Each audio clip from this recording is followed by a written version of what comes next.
It began like a scene from a blockbuster movie. News alerts flashed across phone screens, and social media feeds lit up with dramatic headlines. Japan to send giant warships to the Philippines, one post declared. The stories painted a vivid picture of a massive shift in Asian geopolitics.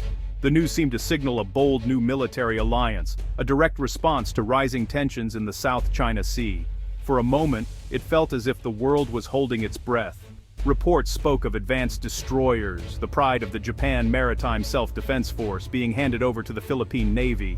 Commentators called it a game-changer, a move that would alter the balance of power. The excitement was palpable, and the story spread like wildfire.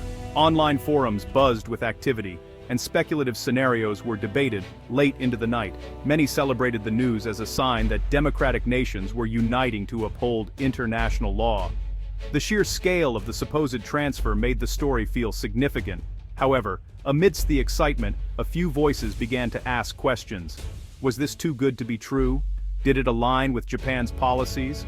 Some reports cited unnamed sources, while others seemed based on misinterpretations. The world was captivated by the image of Japanese destroyers sailing under a new flag, but the script was about to change. The rumor of Japanese destroyers heading to the Philippines didn't just spread, it exploded.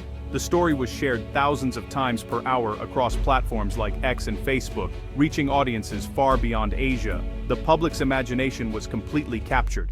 In the Philippines, the news brought a surge of national pride and a sense of security. Filipinos expressed gratitude toward Japan, sharing images and memes, celebrating their new big brothers. The narrative fed into a deep desire for a stronger national defense. Social media algorithms pushed the story to the top of everyone's feed, creating a feedback loop where popularity made it seem more credible.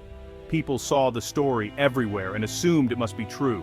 Within hours, what started as a misunderstanding became accepted fact for millions. Traditional news outlets, seeing the story trend online, began reporting on the public reaction, adding to its legitimacy. The line between rumor and reality blurred. The story became a cultural moment, not just a piece of news.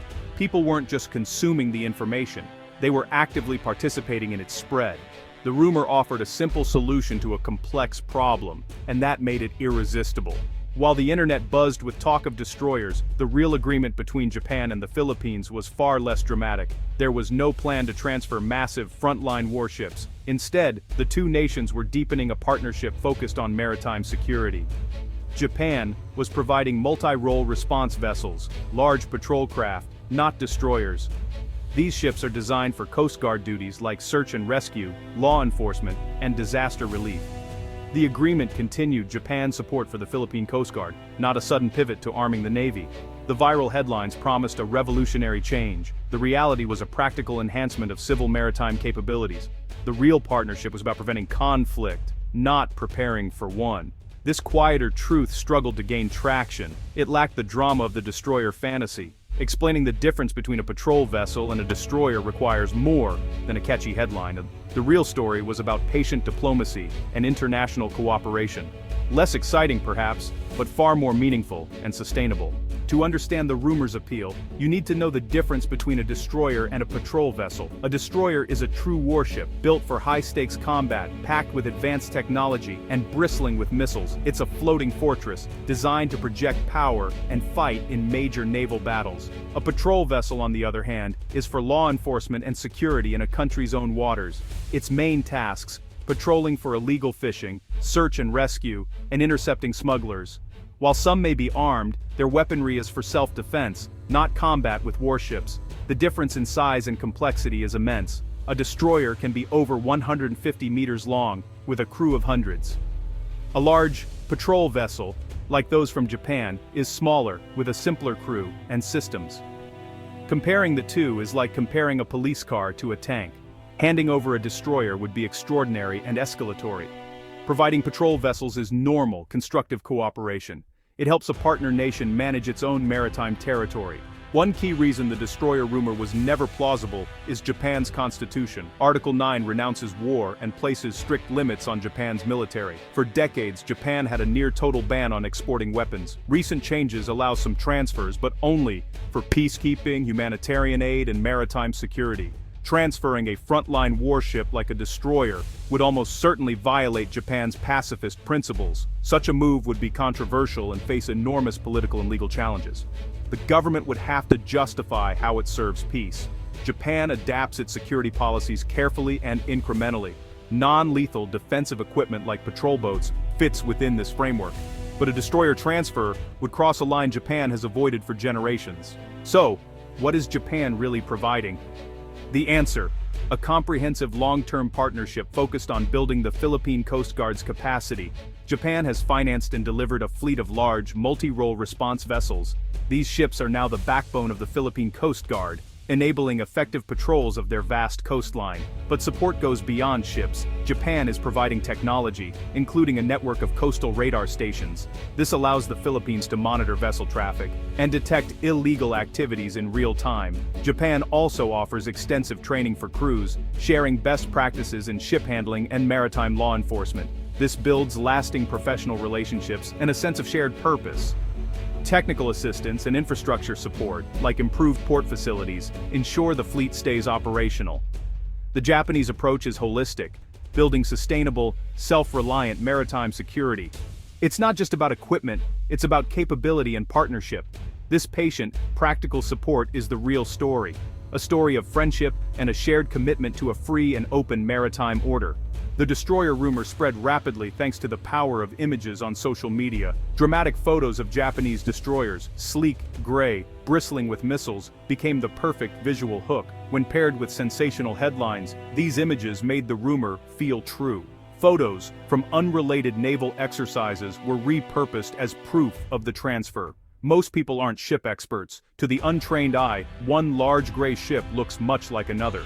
This visual ambiguity allowed misinformation to thrive. The reality that the actual vessels were smaller and for a different purpose was easily lost. On social media, context is stripped away, and images are powerful tools for spreading false narratives. The destroyer story is a classic example. Thrilling images overwhelmed the quieter truth. The visual evidence made it incredibly difficult for facts to break through the noise. As the rumor peaked, officials in Japan and the Philippines moved to correct the record. They clarified that the agreement involved Coast Guard patrol vessels, not destroyers. News agencies published corrections, but the truth was less exciting than the fiction. The rumor was simple and emotionally satisfying. The correction required explanation and nuance. By the time corrections appeared, millions had already seen and shared the original story. Many never saw the correction, and for some, the initial impression stuck. Psychologists call this the continued influence effect.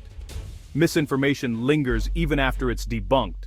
Some people didn't want to believe the correction, seeing it as a letdown or even a cover-up. The rumor took on a life of its own, resistant to facts. This shows the immense challenge of combating misinformation once it captures the public imagination.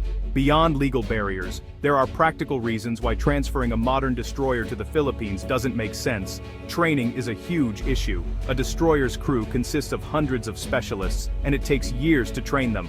Maintenance and logistics are staggering. These ships require constant upkeep and specialized parts. The Philippines' current infrastructure and budget can't support such advanced warships. Interoperability is another challenge. Japan's destroyers are built to work with Japanese and US systems, not the Philippine navies. Dropping one into the Philippine fleet would be like inserting an incompatible puzzle piece. Advanced weapons and munitions are expensive and tightly controlled.